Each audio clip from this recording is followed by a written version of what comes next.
Welcome to episode 2. This is actually episode 21 of my I Love Learning podcast. My name is Dr. Gina Anderson, and I'm the host of the I Love Learning podcast. And I'm also the CEO of Luma Brighter Learning. So, Luma, if you don't know Luma, we help the transportation and logistics industries save lives through our award winning learning management system. If you want to find out more about Luma Brighter Learning, you can go to lumabrighterlearning.com. And I would love it if you would subscribe to my YouTube channel by clicking the link in the comments. So I would love for you to do that. Thank you so much for joining us today. Please let me know where in the world you are joining us from in the chat.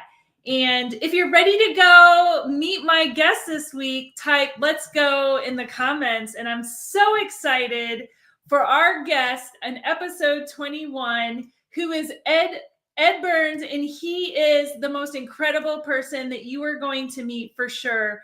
When I first met Ed, I actually was reading comments in LinkedIn, and we have common connections. And I discovered him because he had the most authentic, enduring communication that I had seen in a long time on LinkedIn. So I reached out to Ed, and when I met Ed, I learned that he connects, he's a people connector, and he has some incredible stories and incredible businesses. And one analogy he said to me was that he builds sandcastles for fun, and he uses it as an analogy, what it takes to build a business and the time and the effort and the caring, and also the willingness to let a business go. So let's put our hands together and let's welcome Ed Burns to the show today. Thank you so much, Ed, for joining us. I would love for you to say hello, introduce yourself, and tell everyone what you're passionate about. Hi, everybody. Dr. Gina, thank you so much for having me on. You are like the best hype person I know. Yeah. I'm passionate about connecting people. That's true.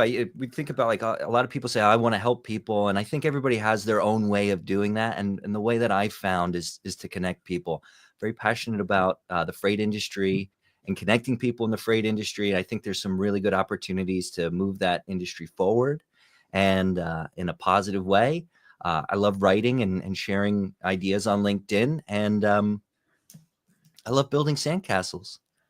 I like that so much. I grew up on the beach, so it really resonated with me when you said that, because I think about the beauty of building a sandcastle and really what it can bring to you, and kind of the analogy of bringing people together. And I saw Chuck Love is here today. So hi, Chuck. And Nikki's here from Wisconsin. I bet it's cold up in Wisconsin. Chuck's coming in from Florida, but I'm so glad that you all joined us today to meet Ed and to be inspired, because he inspires me. You know, he just shared with me right before the call something special. I don't know if he's going to share that with you all today or not, but I wanted to ask Ed, you know, what continues you to really move forward towards your passion of connecting people in your giving back that you do every day? Well, it's fun in and of itself. I think people are really fun. Everybody has a story and everybody has experiences. And as we get to know new people and hear those stories and what happens, it can be inspiring or a great learning opportunity. And so I think in and of itself, it's pretty rewarding. Yeah, absolutely. I saw Joe joined us from Texas. Hi, Joe. Joe's incredible. He was on my show last week. I think it was last week. Gosh, the week went by so fast. But Joe works in the logistics, actually, bus industry. So hi, Joe. Thanks for joining us. Hi, What Joe. do you think? What do you think, Ed? Like in terms of roadblocks? I mean, when I first met you, you really talked about this idea of sandcastles, and you've used this analogy, but have you had roadblocks that have kind of like stood in your way in your life for moving forward towards your passion? And what do you do to kind of help you continue to move forward? Yeah, I think we all go through roadblocks and difficulties and challenges. And it is like a sandcastle, right? If you're building a sandcastle, the waves are coming for it at some point, right? And there are kids who want to kick it down, and there's a dog that wants to take a dump on it, and there are tractors that roll down every morning and comb the beach. So like your sandcastle, there are things that will destroy it, and you can work with it. Sometimes after a sandcastle gets kicked down by a kid, for example, you can rebuild from there, and it turns out a little bit different, and it's okay. I mean, you just got to work with some of those things, and sometimes I think those can be gifts on the journey. Mhm. I mean, just a simple one. I always wanted to go to Notre Dame. I thought it was an incredible. Oh, you Yeah, did. Did you know my office was right next, like overlooked the stadium at Notre Dame? all right, in South Bend. That's a fun fact. That's a fun fact. Yeah. I'm That is not a there fun. anymore, but that is a fun fact. Okay, that's awesome. Mhm. Yeah, and I thought it was an incredible place, and I wanted to go there, and I really tied my identity to it. And then, you know, college decision time comes around. I get a letter, and it's like, "Thanks for your application, but go somewhere else, kid." And I was like crushed. And you know what? I look back on that now, and at the time, it was 17, 18. It seems devastating, but you look back and say, "Wow, that put me on a new path that was better than what I had envisioned for myself." So I think Aw. if we're open to some of the roadblocks and the difficulties and the heartaches and the heartbreaks, then it can put us on a new trajectory that's better than what we had in mind. That's incredible, because that, for you to overcome that at that age. So your, neuroscientists really study, and it's still a debate about really when your brain is completely, like in terms of problem solving, able to overcome some of those hurdles that you encounter at that young age. Because you're what, 22, maybe actually probably a little bit younger, 18, 19. And so this idea that you were able to process that information in that way, to take it in at that early age as an opportunity to learn and grow, and honestly is just very inspiring in itself. So I'm Oh, Dr. wondering, Gina, yeah, I did not handle it well then. okay, It yeah. took some perspective to realign my paradigm on that one. Yeah. Yeah, well, I can imagine. I mean, that's a huge devastation. I know my niece, she's been looking forward to her college applications, and she just got into Tulane, and goodness, Well, if she wouldn't have gotten into there, I mean, it was the same thing. Like that's where she really wanted to go. And you think yeah. about that. So this idea, like you overcame that idea of that devastating letter. Is this something that you learned? You obviously said that at the time it was really tough. So Sure. I don't know how long it took, but is this something that you learned to help you overcome those types of thoughts and those roadblocks? Or can you point to a specific moment where you had kind of that switch in perspective? Yeah, I don't know if there was a moment. It just sort of it just took some time. I think the takeaway was like you can detach from the outcome sometimes. We have these things, and really this idea of sandcastles is like aligned with stuff like this that's happened. I mean, Mhm. you go through. I had a marketing business, and I wanted to sell it. I had some offers. I was really excited. I was Mm. a young entrepreneur. Great, somebody's going to buy my business. How cool is this? And had three options. I made the one at the time that I thought was the best one, and it turned out to be disastrous, right? And it was another one where Mhm. it's like having learned, from previous similar, you have an expectation and it doesn't go as planned. Well, you can detach from the outcome, make the best of it, and just reorient to something better. I think if we're in a Mhm. sales role, detaching from the outcome is very important. If you're seeking to help people and do the best thing with the information at hand, and you're confident in that, then it's very easy to detach from the outcome. Like it doesn't have to be about getting the sale or getting the close or getting the business sold in that situation. Just like when we're building the sandcastle, or we're building our legacy, or we're building our business, like how's it going to turn out? I don't know. I have an idea of how I think it will happen, but there's a lot going on. There are a lot of variables that I can't necessarily account for. These are unknown unknowns. So Mhm. you just keep Yeah. building. Yeah, I love that idea of building and being present in the moment, like not being anxious. I do have to point out the fact that, you didn't get into Notre Dame. You are highly successful. You're an entrepreneur. Mhm. You are a highly engaged individual. And so I think the idea of not tying that outcome to what you can become and will become is very important, because what you've done with your businesses and your life and your connections is just amazing. And the fact is, you didn't need a college. You didn't need to go to Notre Dame to do that. No diss against Notre Dame, but it's just it's just the point, right? It's like what drives you and what the seed inside you is to help you move forward. So I love that. And I think about this in the concept of winning, because I was an athlete and I like really focus on winning and what does that mean. So Yeah. I would be really interested to hear from Ed Burns, what does winning mean to you?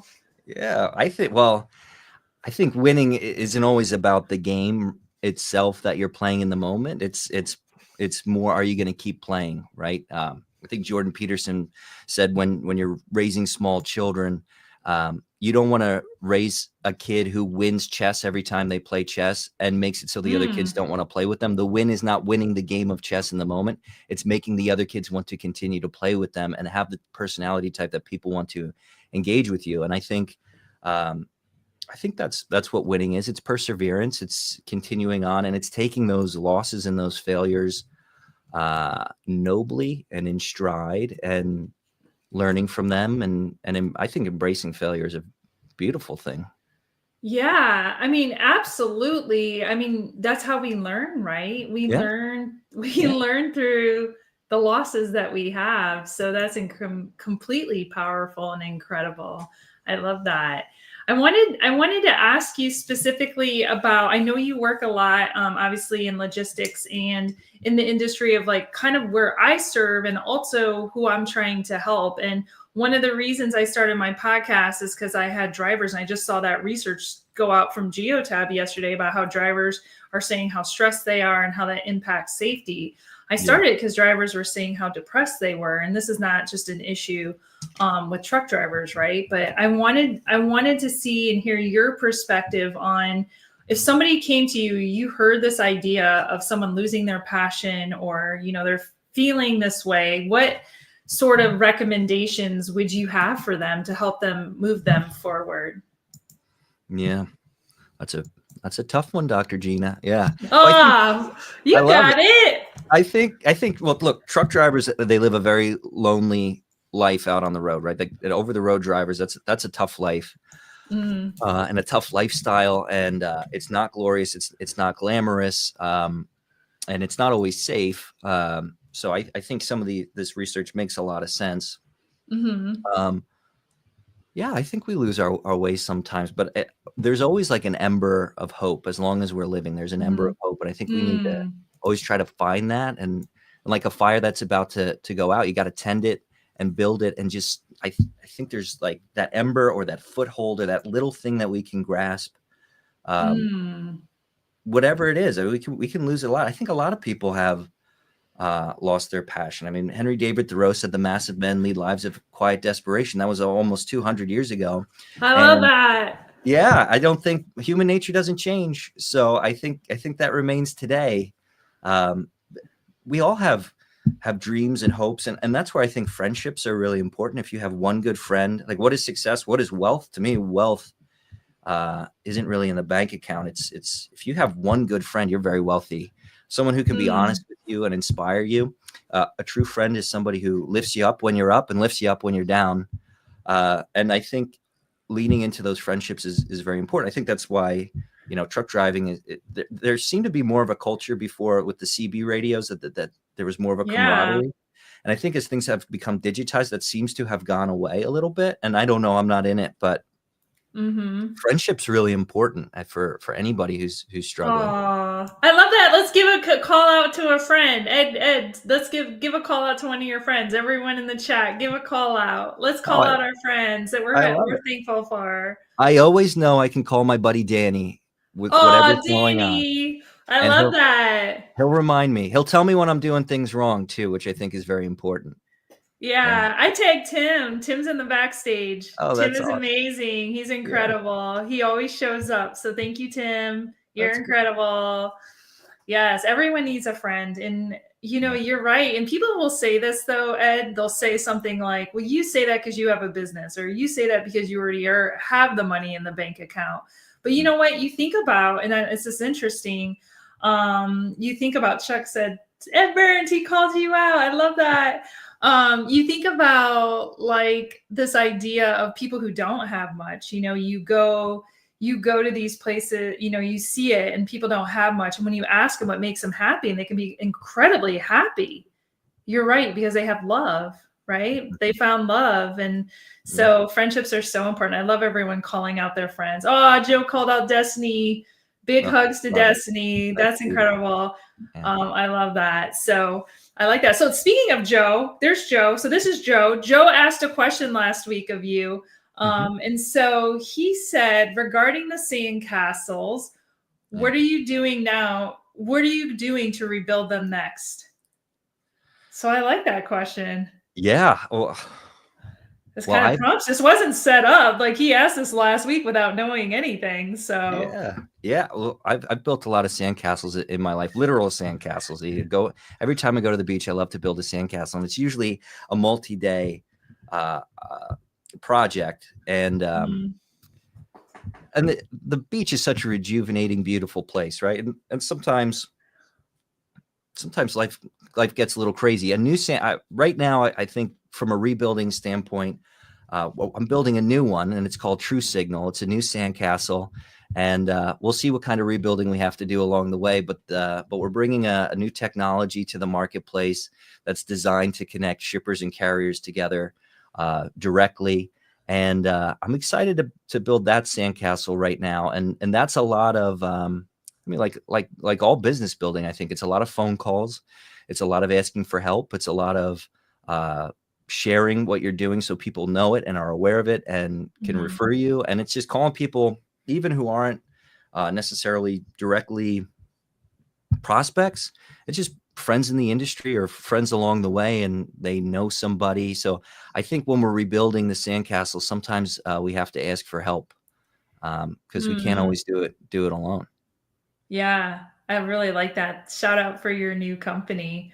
You inspire me. I mean, that's incredible. Starting one company is hard enough, but starting multiple is like really inspiring. So, definitely you need help. You can't do it alone. You Oh. need your friends. You need people who believe in you. So, I really like that. What keeps you happy, Ed Burns? What keeps you going? What is it? What keeps you going every day?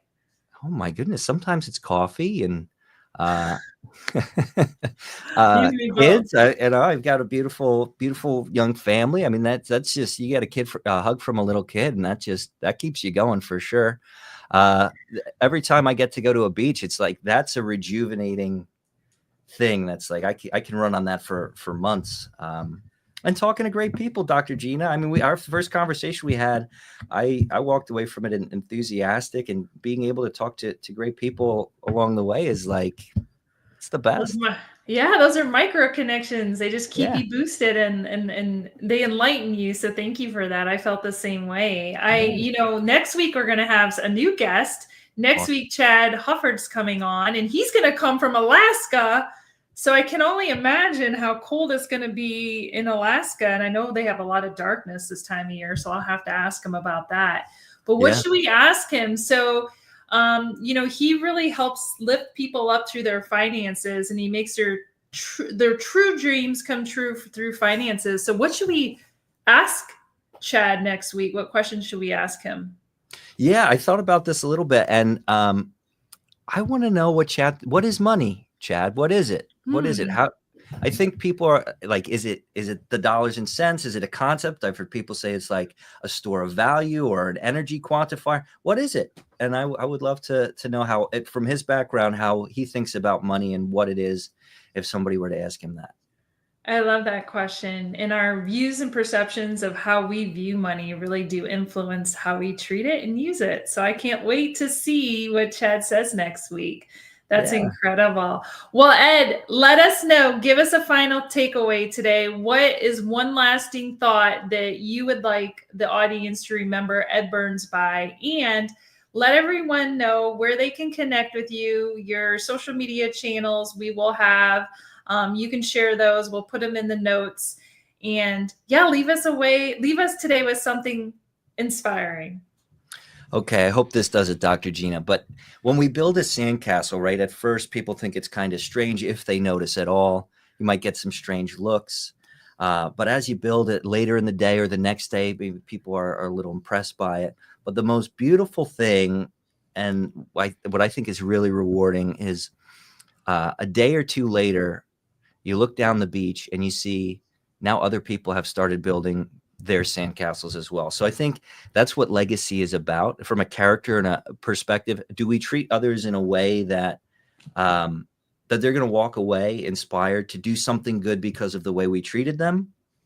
And in our businesses, are we building something that inspires someone else to build as well? Because that's what's so rewarding, seeing like kids and their parents building a sandcastle because they saw yours and now they want to do it too. And I think we can do that every day in business and in interactions. It could be at the grocery store, at the checkout line. It could, yeah, every interaction is an opportunity to touch someone positively, be it with a smile or a kind word. It's not that complicated, but it's very easy to forget. Absolutely. I love that. Where can they find you, Ed Burns? Where should they look you up and connect with you? LinkedIn is the place for me. Yeah. All right. Reach out to Ed Burns on LinkedIn. I was so happy to have you here today. You're so inspiring, this idea of connecting each other and doing small things and not stopping, right? Our stories are just beginning. So reach out to Ed. Ed, thank you so much for coming on my podcast today. Thank you everyone for joining us. It was so good to see such a great group of people here today. Everyone have an awesome week, and we'll see you next week on my I Love Learning podcast. Thank you, Dr.